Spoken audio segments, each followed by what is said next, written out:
As you have seen, normalizing a data model is useful in order to get a better model to analyze. That said, if you denormalize too much, then you reach a situation known as over denormalization. Over denormalization is really bad because it makes any kind of analysis very, very complex. And you might easily fall into the over denormalization trap if you load data from views or from reports which have been built for different purposes, which are not that of doing Power Pivot analysis.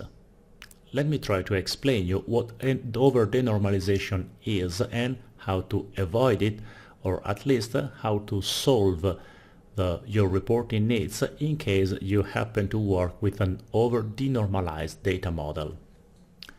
To show an example of over denormalization, I have prepared a couple of views on our data warehouse that simply denormalize too much.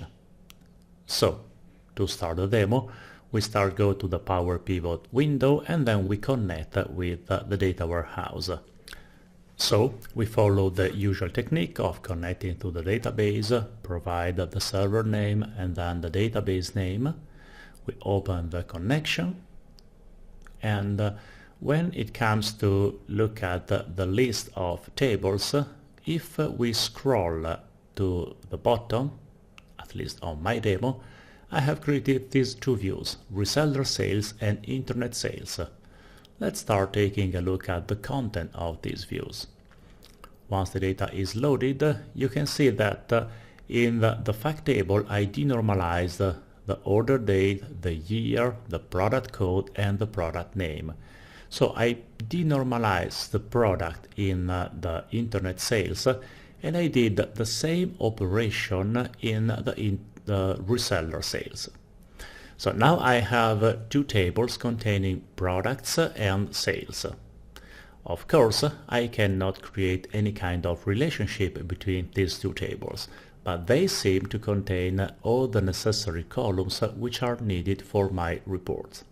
Let's start creating a pivot table and look at what happens. We create a pivot table and then from the internet sales, for example, we take the product name, which is easy, and the internet sales, which shows the sales over internet. These numbers are fine, and let me understand what happened on internet.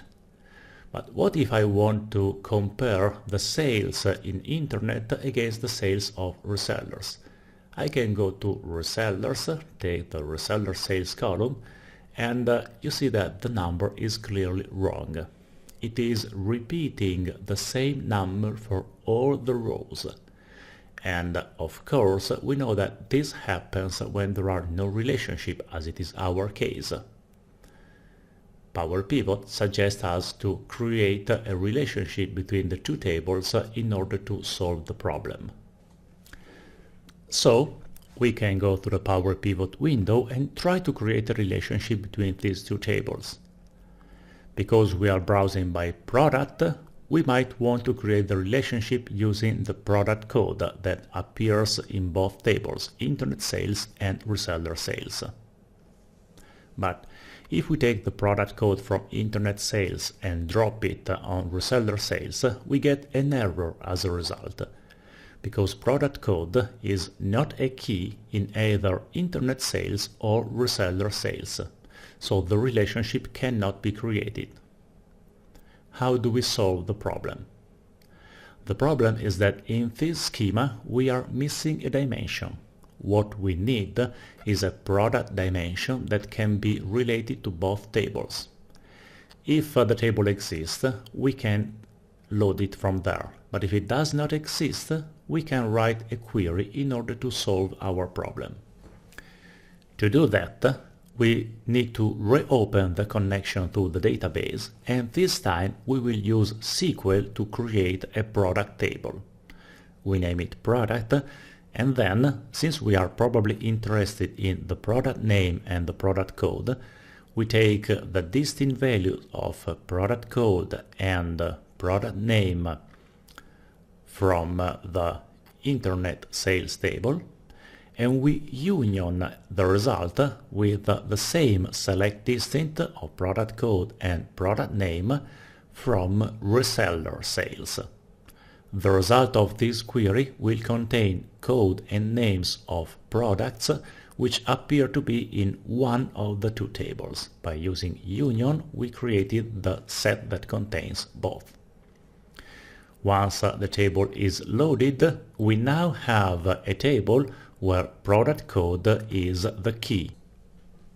At this point, we have a good dimension, which is our SQL query products. We can put it between internet sales and reseller sales and create the relationship. Now product code is a key for products, so we can create both relationships between internet sales, reseller sales and products. Now, when we will filter the products table, that filter will be propagated to both internet sales and reseller sales. What we did was creating a star schema out of a denormalized data model. You can see in Excel that if we remove the product code of the internet sales table and we replace it with the product code from the products table, now this product code correctly slices both internet sales and reseller sales. In this case, we had the need to recreate a star schema from an over denormalized data model.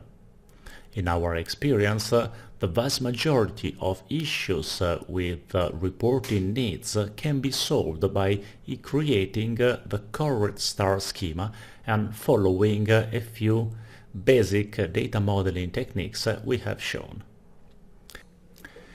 Now we have the very same problem we had with the product code with the column year, which appears in both internet sales and reseller sales. Let's remove product code, let's take the year from internet sales, and you see the same situation. The year correctly slices internet sales, but does not slice reseller sales. This time we can solve the issue in an easier way because we will load the dim date table from the data warehouse. So we can simply go reopen the existing connection with the data warehouse and we choose out of the tables dim date that contains a date dimension that can be related to both internet sales and reseller sales. We now have the dimension loaded in the model and we create the set of relationship as we did before.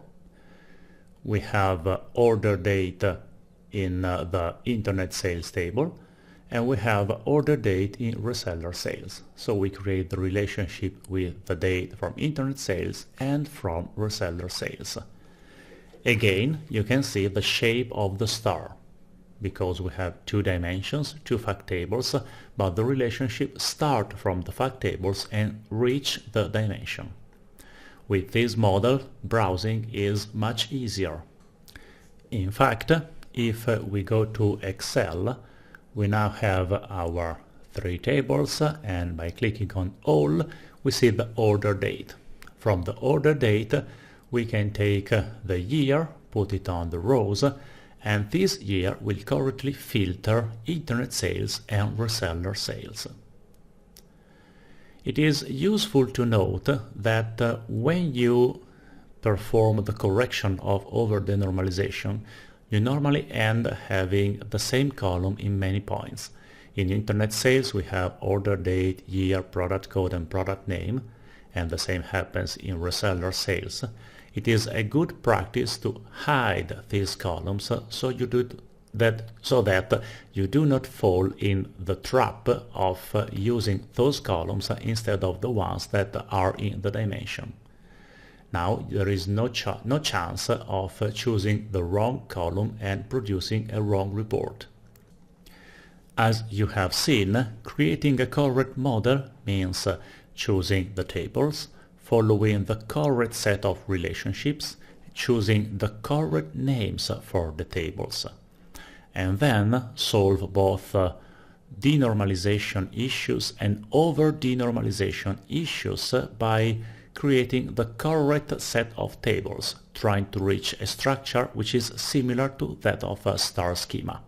And the final step is hiding the columns which should not be visible because they might produce incorrect results.